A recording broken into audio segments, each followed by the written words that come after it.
What did I learn? Well, I mean, the exciting thing about what I learned here is that these guys can duplicate a bridge down to the finest detail. And so if we can find a bridge that I really like, we should be able to make a lot of them.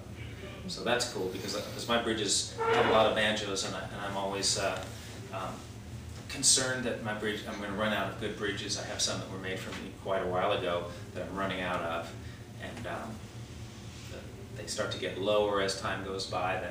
The friction of putting the strings on and off and all the playing starts to wear the grooves down. And I used to actually get bridges rebuilt.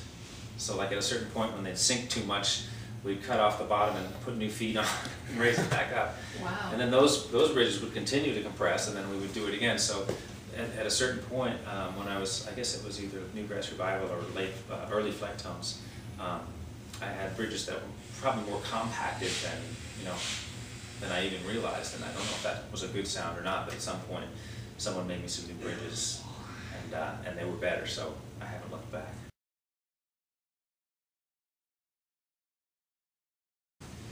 Well, the thing with the bridge that's like a lot of things with the banjos, it can go wrong very slowly so that it's imperceptible to you. But one day you're playing and you're going, I don't know, it doesn't really sound clear. Things are, maybe the action might be a little lower or something's a little different there. Mm-hmm. So, I mean,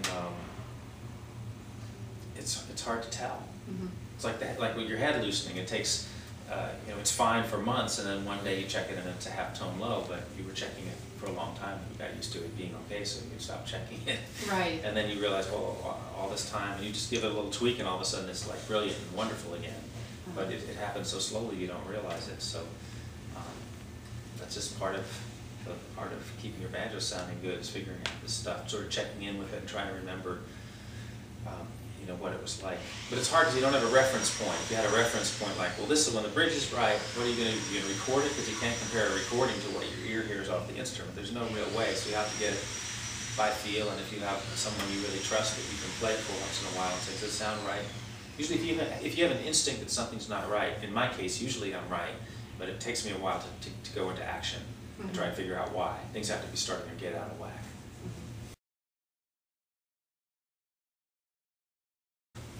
Well, the bass to treble response. I mean, you could have rattles, that you didn't realize. Sometimes when you get a new bridge on there, the bridge is actually higher because, as we talked about, the bridge can get compressed by the weight of the strings, or the slots getting dug out by the strings being in there. So you actually have to get used to your right hand all over again. But then the whole instrument will speak in a different way.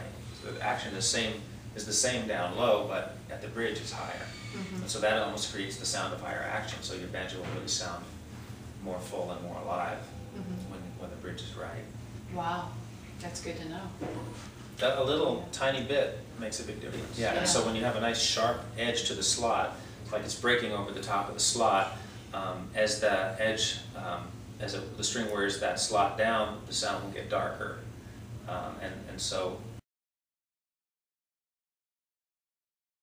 it's about an inch in the middle, which is, I think, one of the highest.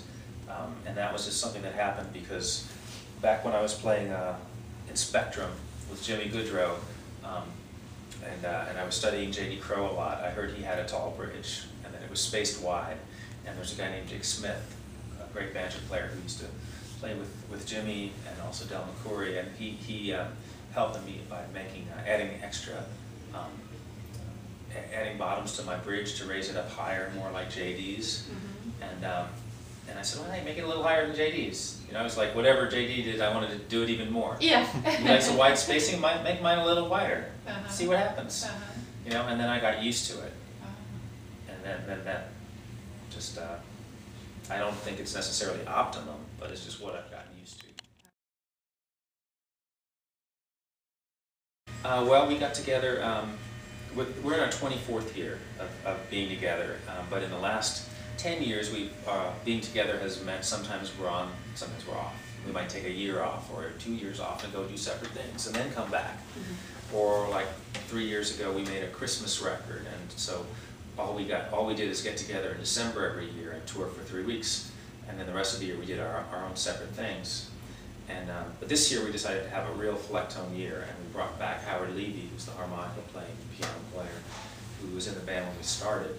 And we made a new record, and we've been touring, I don't know how many dates, maybe 150, 200 dates, starting in May of last year. But aside from that, I also wrote a Banjo concerto in the last couple of years, and just premiered it with the Nashville Symphony in September, and filmed it and recorded it for a record that's going to come out on a classical label. And then I hope to be, well, I am, I've got about 10 or so concerts set up with different orchestras around the country, and hopefully we'll be doing a lot more of those over the next couple of years. So that's a nice new area for me to find myself in as a soloist with a symphony, playing my own concerto.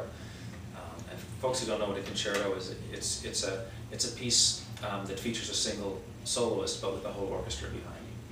So so that was quite a trip, trying to write for all those instruments.